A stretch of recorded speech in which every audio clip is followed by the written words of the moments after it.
Fala pessoal, tudo bom? Se você está aqui, você deve ter dúvidas sobre quando o implante deve ser removido, certo? Eu sou o Dr. Giovanni Nascimento e aqui eu vou te esclarecer algumas situações e ilustrar com um caso clínico que vai aparecer para vocês na tela enquanto eu falo.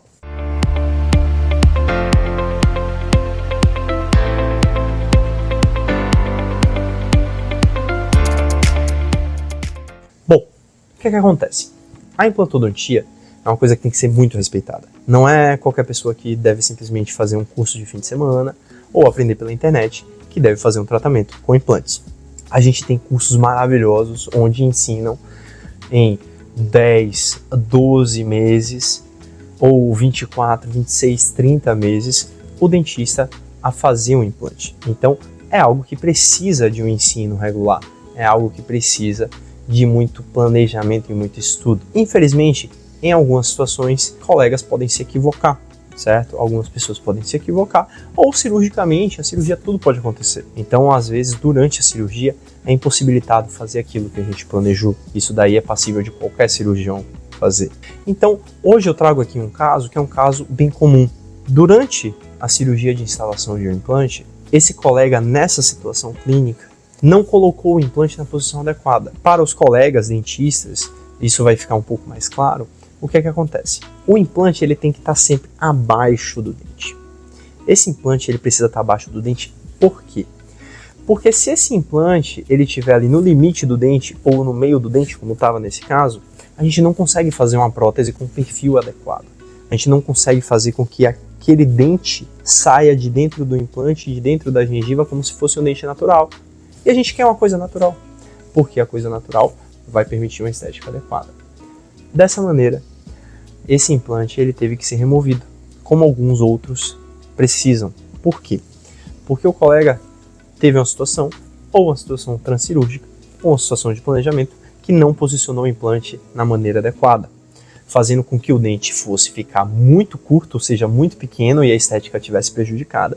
E esse implante já estava fora do osso. Certo? Por quê? Esse implante, por estar no meio da coroa do dente, o que a gente chama de coroa é a parte visível do dente, ele fazia com que o dente fosse ficar curto e aquele osso ele não está naturalmente posicionado nessa região, o que levou a uma reabsorção. Essa reabsorção óssea, ela foi fisiológica, ela iria acontecer mesmo, era previsível por causa dessa posição do implante. Se você coloca o implante numa posição inadequada, a tendência é que perca osso ao redor desse implante e eventualmente o implante falhe.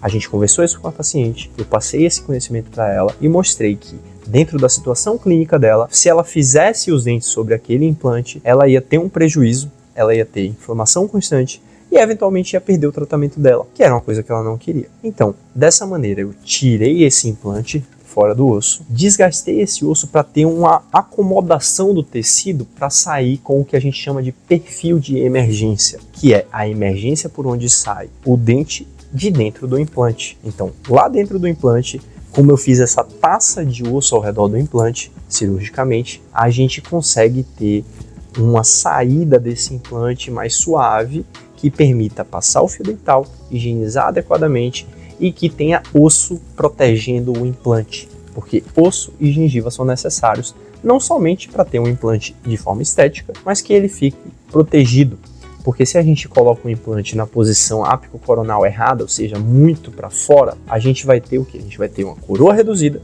a gente vai ter um dente feio e a gente vai ter uma situação nos tecidos ao redor do implante muito desagradável que vai levar eventualmente à perda desse implante em 100% dos casos. Então, como esse caso que eu trouxe para exemplificar hoje, existem centenas de outros casos que acontecem e quase que semanalmente eu recebo no consultório. Então, você, colega dentista, pode se capacitar bem, você deve se capacitar bem.